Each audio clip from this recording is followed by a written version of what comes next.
Memasuki materinya, Ustadz bacakan terlebih dahulu adab-adabnya ya. Yang pertama, ikhlaskan niat hanya pada Allah Ta'ala ya. Kemudian bersungguh-sungguh, bersemangat ya. Nah, kalau misalnya ngantuk boleh untuk ambil wudhu terlebih dahulu ya, silahkan kalau mau izin ya. Ataupun misalnya mau ke hammam misalnya ya, nah maka segera izin ya, tidak masalah. Daripada ditahan-tahan ya, nah juga tidak baik ya. Baik, kemudian apabila haus ataupun kurang konsen, boleh untuk menyediakan air minum atau air putih. Dan yang terakhir adalah mengikat ilmu, yaitu dengan cara apa? Dengan cara mencatatnya atau menulisnya. Nah, jadi sediakan alat tulisnya, tape, terutama modulnya ya, karena modulnya ada yang ingin Ustadz bahas ya. Baik. Nah, sistem peredaran darah pada hewan itu bermacam-macam ya, tergantung hewannya. Nah, hewan juga ada yang uniseluler atau satu sel. Nah, contohnya apa? Contohnya misalnya bakteri ya. Nah, ini sistem peredaran darahnya biasa saja ya atau sederhana ya. Karena semuanya dialirkan secara difusi ya. Oke. Kemudian fokus kita pada bab ini yaitu sistem peredaran darah pada hewan multiseluler atau banyak sel ya. Nah, pada pertemuan sebelumnya kita sudah membahas tentang sistem peredaran darah pada cacing ya.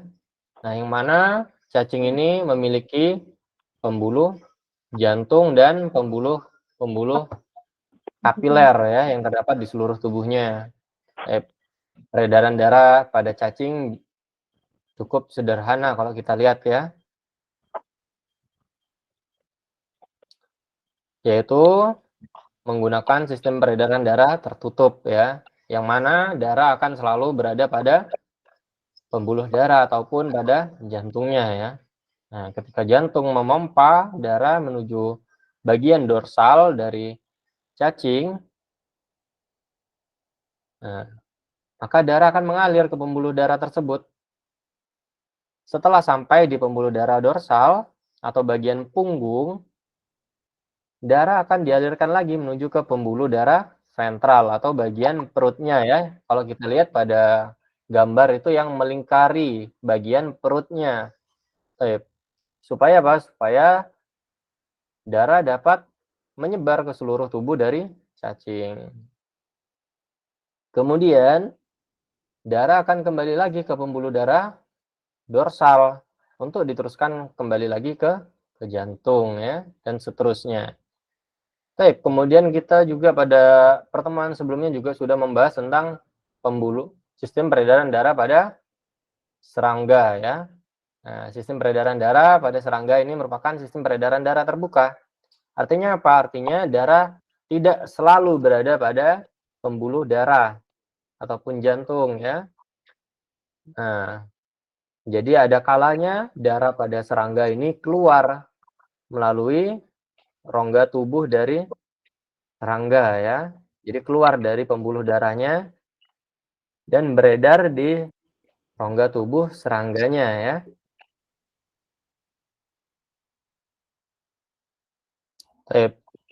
Jantung serangga juga masih sederhana, yaitu jantung tubular ya. Kalau kita lihat, nah ini hampir menyatu dengan pembuluh darahnya ya. Jantung tubular. Dari yang awal ini sampai akhir itu merupakan jantung tubular yang bulat-bulat gitu ya. Nah, itu merupakan jantungnya. Jantung ini berguna untuk apa? Untuk memompa darah atau hemolimfa ya pada serangga untuk dialirkan ke pembuluh anterior. Kemudian untuk diteruskan ke pembuluh lateral ya. Lateral itu yang di bagian bawahnya ya. Nah, kalau pada cacing disebutnya pembuluh sentral ya atau bagian perut gitu ya. Kalau pada serangga disebutnya pembuluh lateral ini yang menuju ke rongga tubuh dari serangganya ya. Nah, Kemudian darah akan keluar dari pembuluh darah menuju rongga tubuh. Nah, untuk digunakan sebagai metabolisme dalam tubuh serangganya ya. Nah, sisa-sisa dari proses metabolisme tersebut akan menghasilkan karbon dioksida yang mana afan ya, Ustadznya salah. Pada serangga eh, tidak ada apa? Tidak ada pertukaran oksigen ataupun karbon dioksida ya pada darahnya. Jadi tidak ada pertukaran oksigen ataupun karbon dioksida pada darahnya. Karena apa? Karena tidak memiliki sel darah merah ya, yang mana sudah kita ketahui bahwa sel darah merah lah yang mengangkut oksigen dan karbon dioksida ya. Jadi serangga itu tidak memiliki hemoglobin ya. Nah, adanya adalah hemolimfa. Nah, sistem peredaran darah pada serangga ini tidak ada yang namanya pertukaran oksigen ataupun karbon dioksida ya. Jadi gunanya apa? Nah, gunanya untuk menyalurkan sari-sari makanan ya, sari-sari makanan yang dimakan oleh serangga tentunya ya. Baik, kemudian ketika selesai diedarkan di seluruh tubuh, nah darah akan masuk lagi ke dalam jantung tubular tersebut melalui apa? Melalui ostia ya, yaitu lubang-lubang kecil pada jantung tubular. Nah, ini ada lubang-lubang kecil, darah akan kembali lagi ke sana ya, masuk melalui ostia tersebut. Kemudian untuk dipompa lagi menuju ke pembuluh anterior, kemudian pembuluh lateral, kemudian ke rongga tubuh, dan seterusnya ya. Baik, kemudian sistem peredaran darah pada ikan ya. Ini merupakan sistem peredaran darah tertutup. Nah, artinya apa? Kalau tertutup, sebelumnya sudah kita pelajari ya bahwa darah yang beredar pada tubuh ikan atau di dalam tubuh ikan, nah itu akan selalu berada pada jantung dan pembuluhnya, tidak akan keluar ke rongga tubuh ikannya ya. Baik. Pada pertemuan sebelumnya Ustadz sudah menjelaskan ya bahwa pada bukunya terdapat kesalahan di situ ya, atau pada modulnya terdapat kesalahan yang mana disebutkan darah dari seluruh tubuh ikan akan dialirkan menuju ke bilik ya, kemudian dari bilik kemudian ke serambi.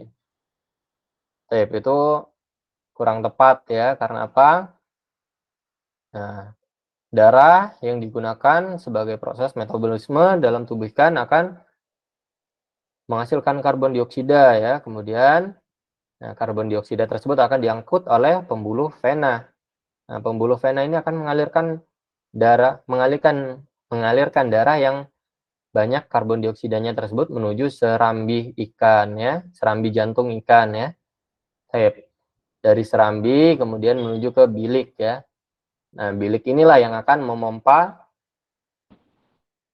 darah menuju ke insang ya. Nah, bilik jantung akan memompa darah yang banyak karbon dioksidanya tersebut menuju ke insang untuk dibuang atau dikeluarkan karbon dioksidanya dari tubuh ikannya ya.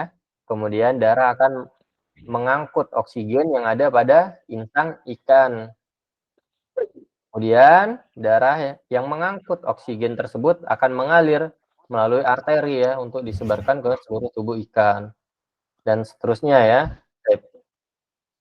Nah, untuk gambarnya sudah benar ya, tetapi pada keterangannya di buku itu salah ya. Kemudian yang akan kita pelajari pada hari ini adalah sistem peredaran darah pada amfibi ya. Nah, amfibi ini merupakan hewan yang hidup di dua dunia. Masya Allah. Dua dunia itu maksudnya dia kadang-kadang tinggal di daratan ya, ataupun juga di air ya. Baik, jangan yang berpikir yang aneh-aneh ya. Sebentar, untuk yang amfibi,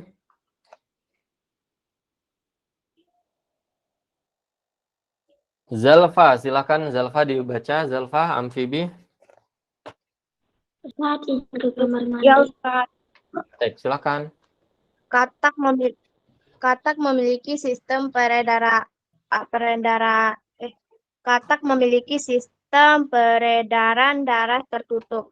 Organ peredaran darah katak terdiri dari jantung dan pembuluh.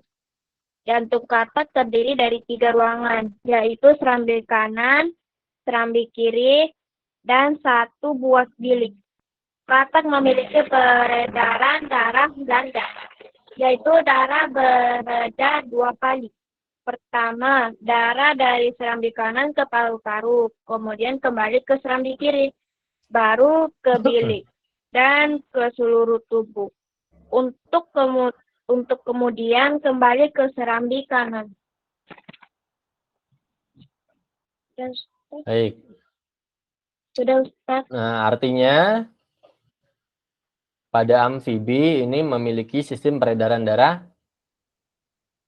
ganda ya. Kalau sebelumnya kita mempelajari sistem peredaran darah pada ikan, itu merupakan sistem peredaran darah tunggal. Nah, ketika jantung memompa darah menuju ke insang, nah setelah dari insang akan diteruskan ke seluruh tubuh ikan. Itu merupakan sistem peredaran darah tunggal. Pada amfibi, sistem peredaran darahnya adalah sistem peredaran darah ganda ya. Ganda artinya dari jantung, kemudian menuju ke paru-paru, balik lagi ke jantung ya. Setelah balik lagi ke jantung baru diedarkan ke seluruh tubuhnya ya. Baik. Berbeda dengan ikan tadi. Dari jantung kemudian menuju ke insang, kemudian ke seluruh tubuh. Jadi tidak balik lagi ke jantungnya. Nah, itu merupakan sistem peredaran darah tunggal. Kalau pada amfibi, ingat sistem peredaran darahnya ganda, sama seperti manusia ya. Dari jantung memompa ke paru-paru, kemudian balik lagi ke jantung ya. Kemudian jantung akan memompa darah tersebut ke seluruh tubuh manusia ya. Pada amfibi juga sama seperti halnya sistem peredaran darah pada manusia tersebut. Nah, kemudian pada jantung amfibi atau katak, nah ya, ini kita mengambil contoh katak ya, dia memiliki 3 ruang pada jantungnya, yaitu serambi kanan, serambi kiri, dan 1 buah bilik ya.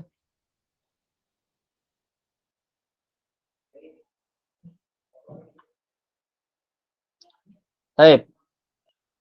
Nah, ini Ustadz ingin menjelaskan yang di sini. Perhatikan ya. Perhatikan. Baik, karena bisa jadi agak berbeda dengan yang ada di buku ya. Baik, untuk yang pertama-tama pada gambar yang di buku coba diperhatikan. Nah, itu ada bilik kanan, ada bilik kiri. Baik, itu salah ya. Nah, itu salah. Baik, yang benar apa? Yang benar adalah serambi kanan, serambi kiri ya. Kemudian yang paling besar ini adalah bilik jantungnya. Yang paling besar adalah bilik jantungnya ya.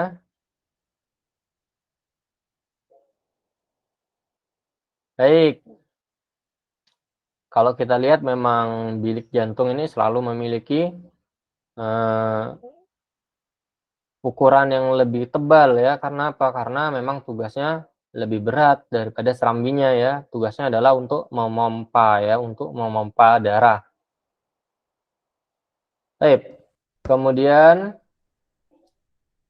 di sini ada gelembung-gelembung di dada dari katak ya. Nah, itu merupakan paru-paru ya.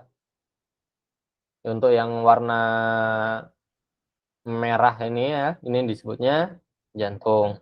Baik. Untuk yang 2 yang bulat-bulat ini di samping-samping dari jantungnya, nah itu merupakan paru-paru ya. Baik. Katak juga bernafas menggunakan paru-parunya ya. Katak bernafas menggunakan paru-parunya. Jadi darah akan menuju ke paru-paru untuk mengambil oksigen ya. Baik. Nah, darah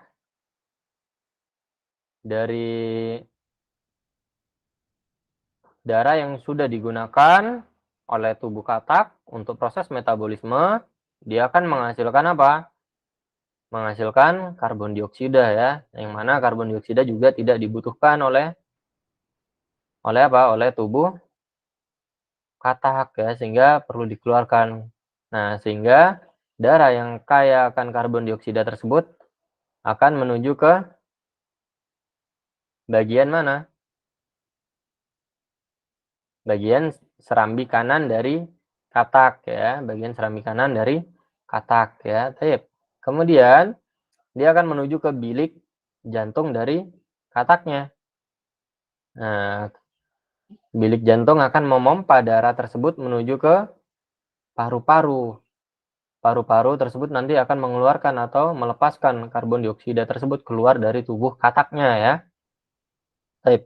Setelah itu, oksigen yang dihirup oleh katak akan diikat oleh oksigen yang dihirup oleh katak akan diikat oleh sel darah merah katak ya, atau darah katak. Nah, darah tersebut setelah mengikat oksigen akan kembali lagi menuju mana? Menuju ke jantung katak ya, melalui serambi kiri ya. Nah, ini ya, serambi kiri.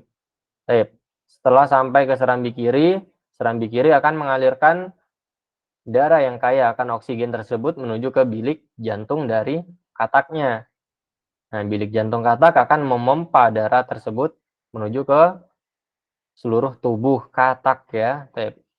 Dan proses tersebut akan kembali lagi ke serambi kanan, kemudian ke bilik jantung, kemudian balik lagi ke paru-paru, kemudian balik lagi ke serambi kiri, ke bilik, dan seterusnya ya. Itu akan terus-menerus seperti itu. Baik. Untuk yang panah-panah merah ini maksudnya darah yang mengandung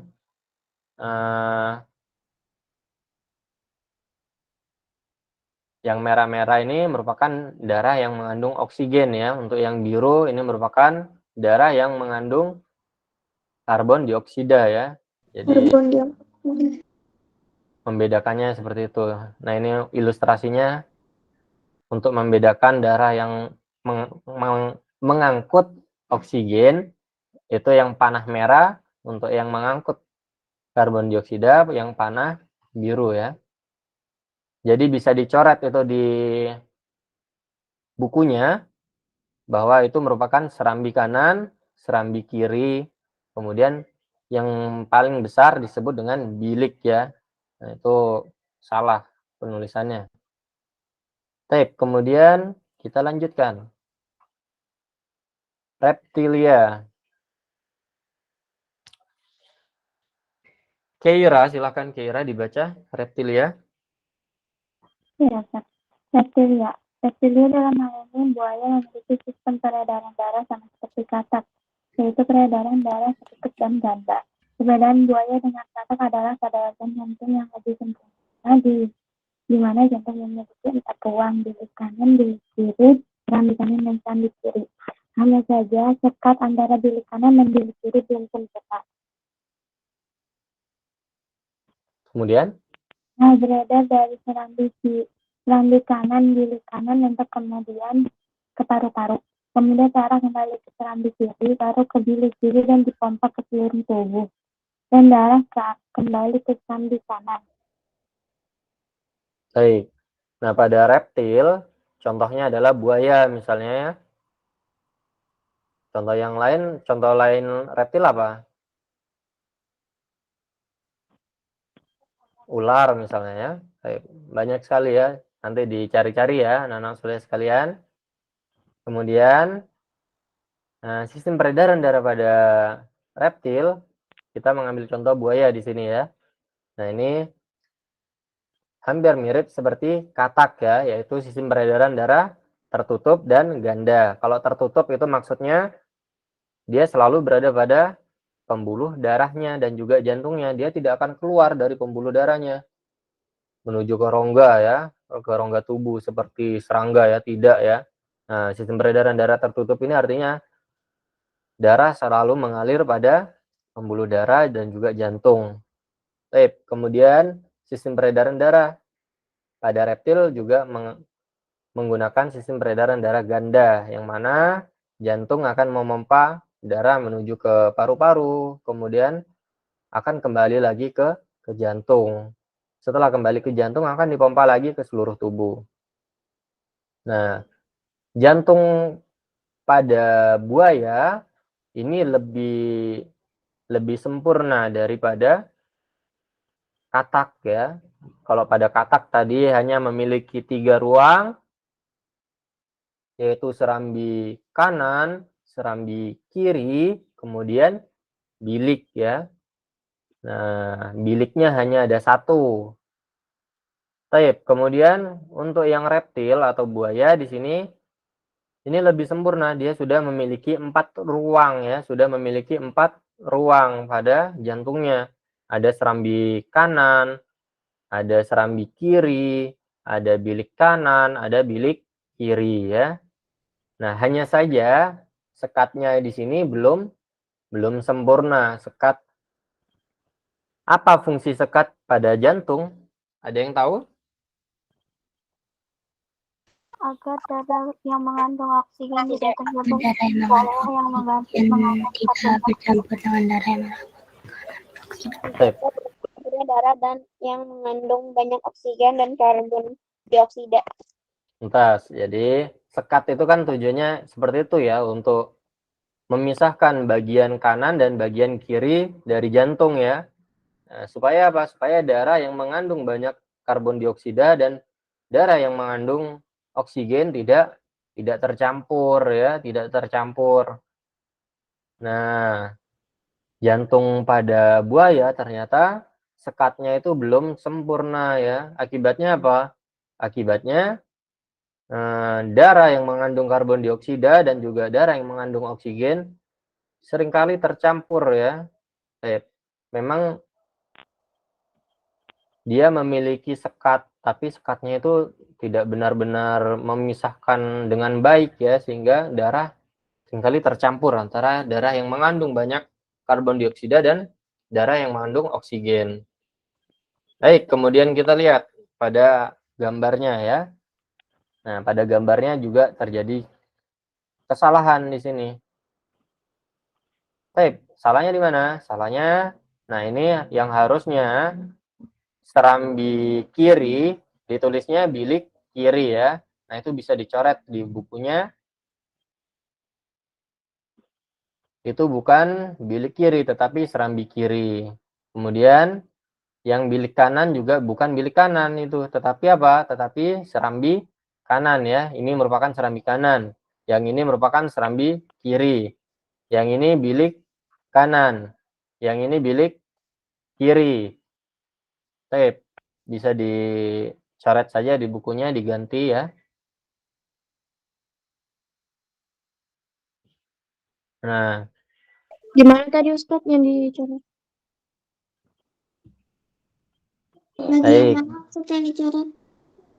Yang bagian sini, ini kan harusnya serambi kanan ya, tetapi ditulisnya apa? Ditulisnya bilik kanan. Baik, kemudian yang bagian yang sini juga seharusnya disebutnya serambi kiri, tetapi ditulisnya apa? Ditulisnya malah bilik kiri ya. Nah, bilik itu yang bagian bawahnya. Ada bilik kanan, ada bilik kiri ya. Baik.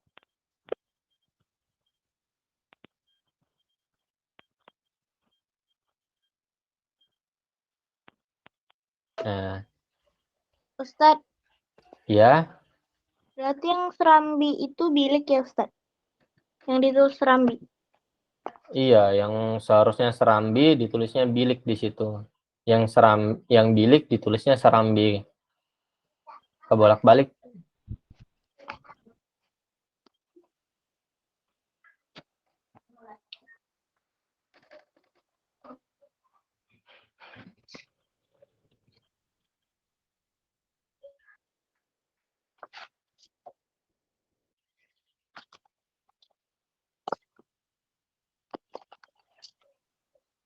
Baik, kita mulai ya.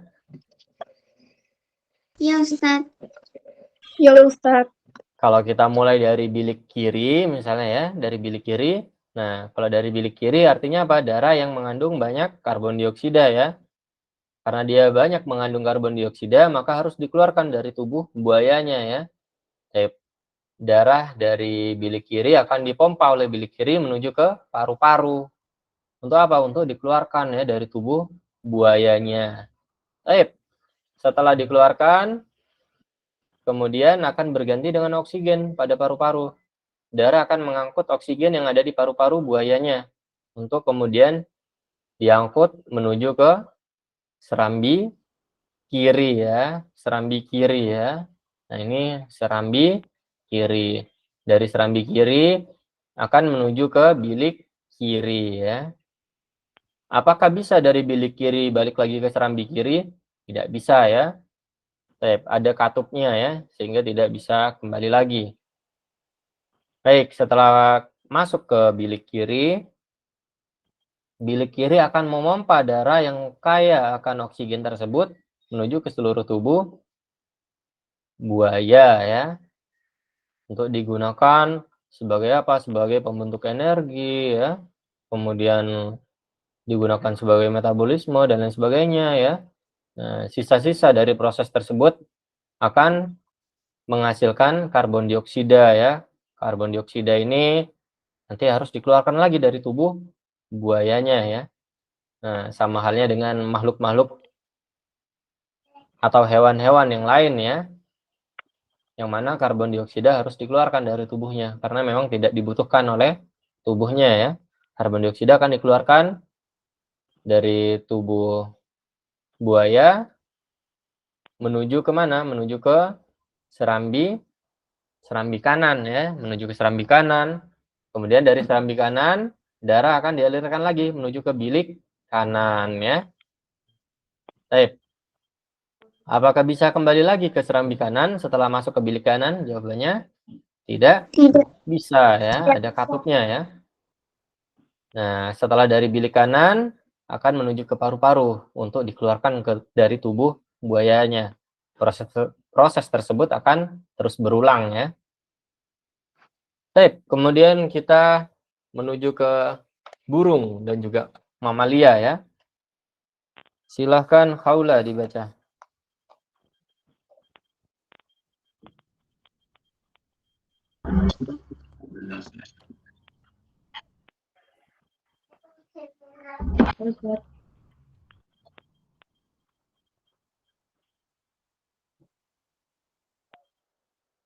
Khawla?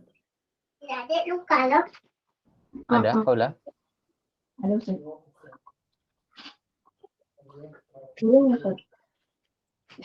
Silakan Khawla, burung. Burung dan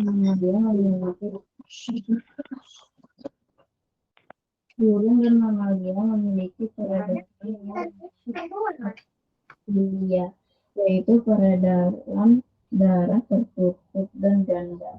Namun walaupun sama-sama memiliki 4 ruangan jantung, burung dan mamalia berbeda dengan reptil di mana sekat antara bilik kanan dan bilik kiri telah terbentuk sempurna. Burung dan mamalia disebut juga berdarah panas, yaitu suhu tubuh mereka tetap walau suhu lingkungannya berubah. Sedangkan sapi panas, serangga, ikan, amfibi, dan reptil berdarah dingin, yaitu suhu tubuhnya menyesuaikan suhu lingkungan.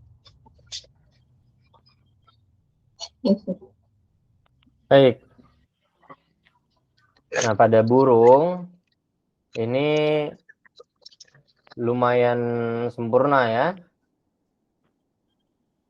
sistem peredaran darah pada burung ya untuk jantungnya ya, karena jantungnya sudah memiliki 4 ruang ya, memiliki 4 ruang, yaitu serambi kanan, serambi kiri, bilik kanan, bilik kiri, dan sekat yang memisahkan ruangan kanan dan ruangan kiri ini sudah sempurna ya. Sekatnya sudah sempurna, sehingga darah yang kaya akan oksigen dan juga karbon dioksida tidak akan tercampur. Tidak akan tercampur ya, karena sekatnya sudah terbentuk dengan sempurna. Burung dan mamalia disebut juga berdarah panas. Suhu tubuh mereka tetap walaupun suhu lingkungan berubah. Nah, jadi artinya kalau berdarah panas, darahnya juga bisa berfungsi untuk mempertahankan suhu tubuh dari hewan tersebut ya. Nah, berbeda pada cacing, serangga, ikan, amfibi, dan reptil. Nah, ini berdarah dingin ya. Jadi darahnya kurang berfungsi sebagai alat untuk apa? Untuk mempertahankan suhu tubuhnya ya. Baik. Di mana? Di kamar. Kemudian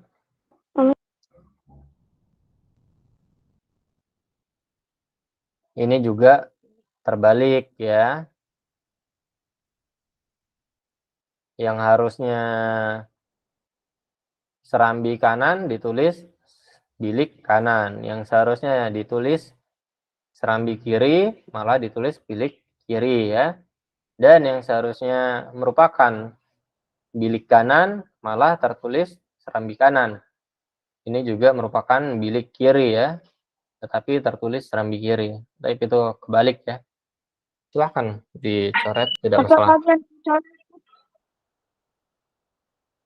Bilik dan serambinya terbalik penulisannya ya.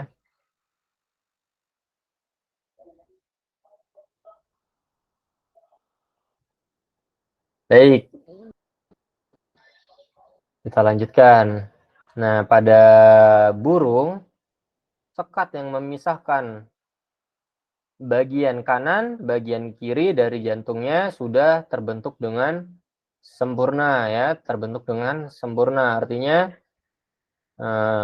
darah yang kaya akan oksigen dan juga karbon dioksida ini tidak akan tercampur ya. Baik. Kemudian dimulai dari bilik kiri ya. Nah, dari bilik kanan saja ya, dari bilik kanan. Nah, bilik kanan akan memompa darah yang kaya akan karbon dioksida menuju ke paru-paru untuk dikeluarkan dari tubuh burung ya. Setelah keluar dari tubuh burung, darah akan mengangkut oksigen atau bertukar karbon dioksida dengan oksigen. Oksigen tersebut akan diangkut oleh darah menuju ke serambi kanan ya. Serambi kiri ya. Dari serambi kiri, darah akan menuju ke bilik kiri ya. Yang mana nanti dari bilik kiri, darah akan dipompa oleh bilik kiri menuju ke seluruh tubuh burung. Setelah proses metabolisme dan lain sebagainya ya.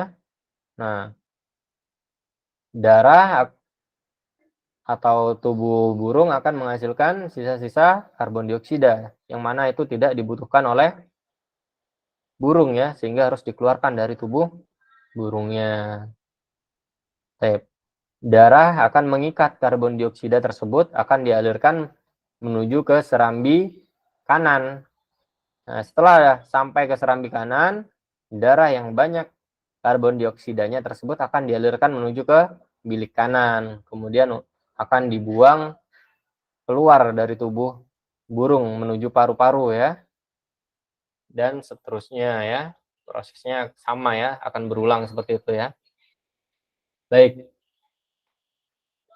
Materinya selesai, kita mau lanjut ke soal-soal seperti ini atau mau kuisisnya saja? Soal-soal.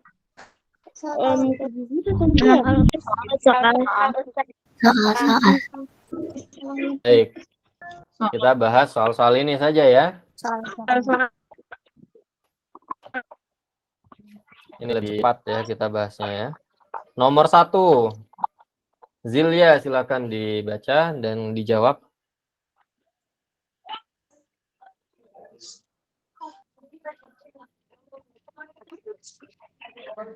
Zilia.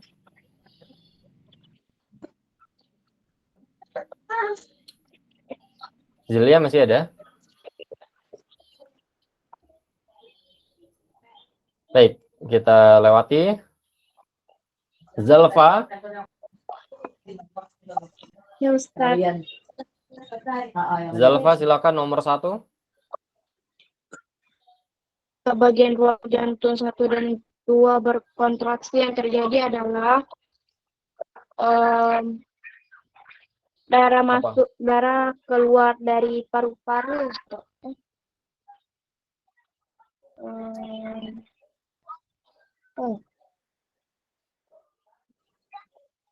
Darah Ketika bagian ruang jantung 1 dan 2. 1 dan 2 itu apa? Bilik atau serambi? bilik ya Ustaz. Bilik ya. Nah, artinya kalau dia darah berkontraksi, maka darah akan keluar dari jantung ya. Darah paru-paru. akan keluar dari jantung. Darah keluar dari paru-paru gimana? Sakit orangnya. Darah keluar dari jantung ya. Nah, sama halnya Ya sama Ustaz. dengan percobaan yang sebelumnya, yang mana menggunakan botol dan juga selang itu ya. Ketika botolnya diremas, apa yang terjadi? Darah akan atau air akan keluar dari botolnya ya. Nah, ini juga sama halnya dengan jantung. Ketika dia berkontraksi atau apa? Mengkerut atau apa itu bahasanya ya? Mengempis ya. Ketika dia mengempis, nah darah akan keluar dari jantungnya ya. Kalau yang bagian nomor 1 itu merupakan bilik apa? Nomor 1 bilik apa? Nomor 1 Bilik kanan. bilik kanan. Nah, kalau yang nomor 1 karena dia bilik kanan, maka ketika dia memompa darah atau berkontraksi, darah akan menuju ke mana? Jantung, Kalau nomor 1 berkontraksi, darah akan menuju mana? paru-paru ya Ustaz. Paru-paru. Kalau yang nomor 2 berkontraksi, darah akan menuju ke mana? Jantung. Menuju ke? Kalau yang nomor 2 berkontraksi, darah akan menuju ke? Jantung. Seluruh tubuh. Nomor 2 itu merupakan bilik kiri ya. Dia yang memompa darah ke seluruh tubuh. Baik, kemudian Samira nomor 2. Nah, Ustaz, pembuluh nadi yang paling besar disebut aorta. Aorta, Mumtaz. Kemudian nomor 3, silahkan Kunaiza.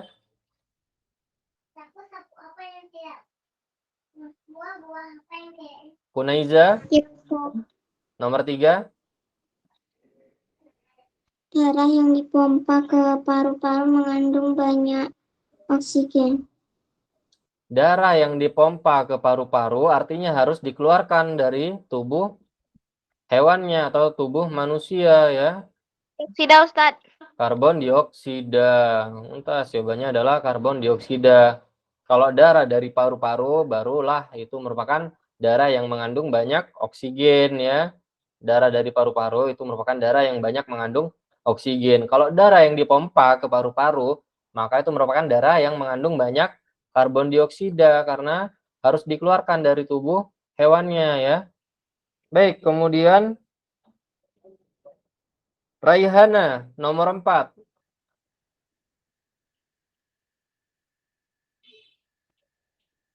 Raihana.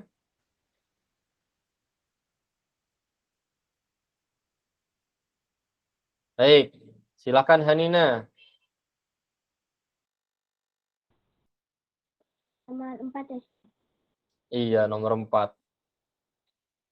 Denyut nadi orang setelah berlari lebih banyak daripada setelah berjalan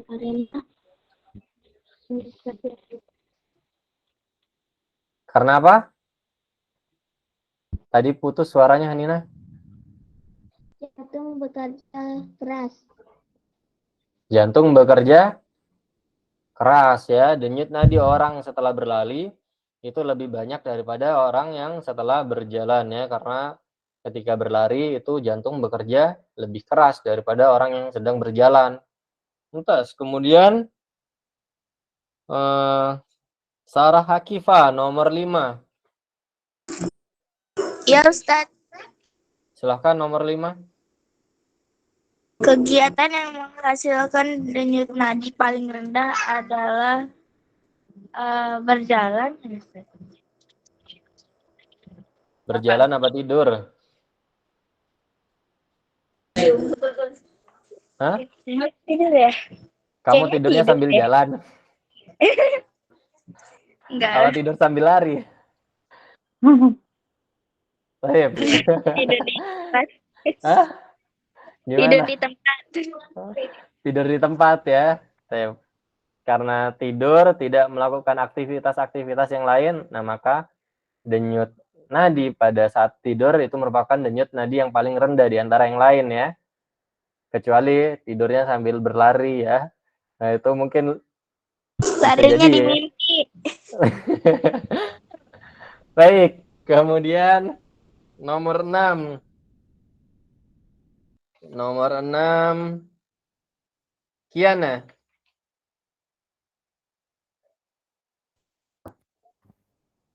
Nomor 6, Kiana. Ada Kiana? Baik. Rizky Rahmawati siapa? Kunaiza tadi Ustadz. Oh, Kunaiza. Sip. Sudah ya Kunaiza tadi ya. Hasina Kumi, silakan nomor 6.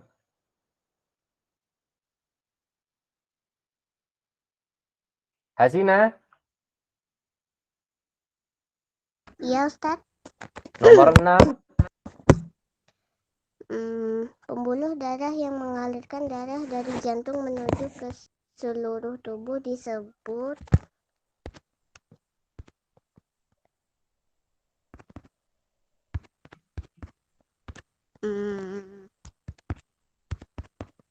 Kalau ke seluruh tubuh artinya dia mengandung apa? Karbon dioksida atau oksigen? oksigen. Oksigen. Kalau yang mengangkut oksigen, pembuluh darah apa? Arteri atau vena?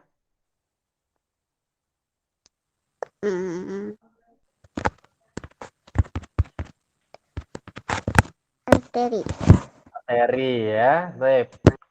Kalau yang vena ini merupakan pembuluh balik ya, yang mengembalikan darah kembali ke jantung ya. Itu merupakan pembuluh darah yang mengangkut karbon dioksida kalau yang pembuluh vena. Baik. Kemudian nomor 7. Silakan Anissa Khaira.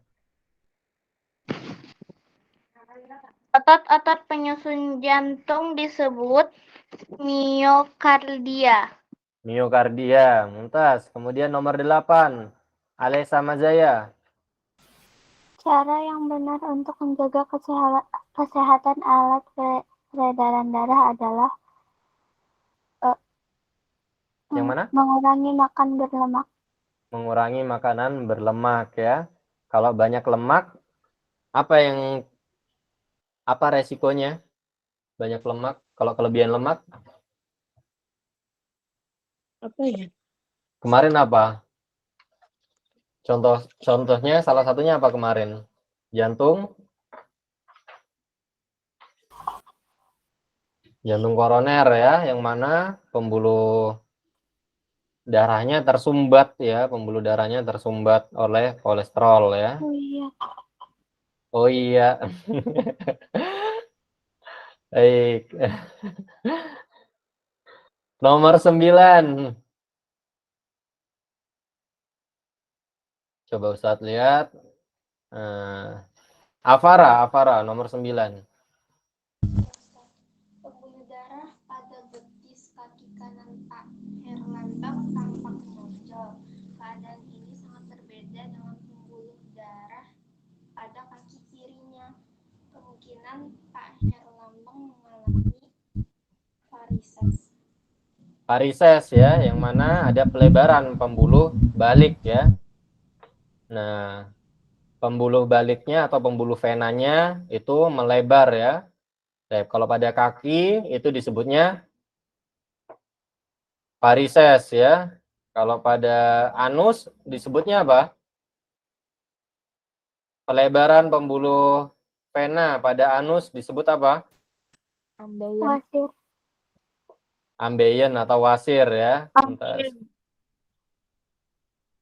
Kemudian nomor 10.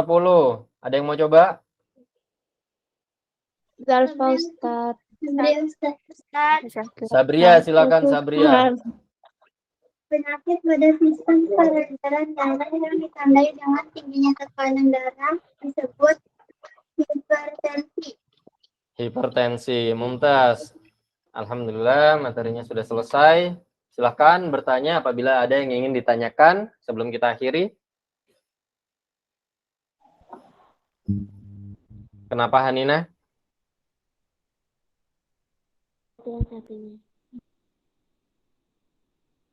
Tidak ada?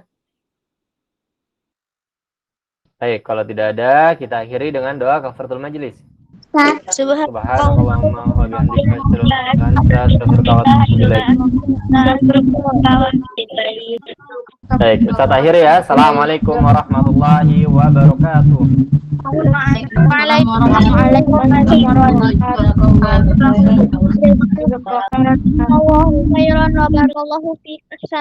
Wa jazakallahu khairan. Masalah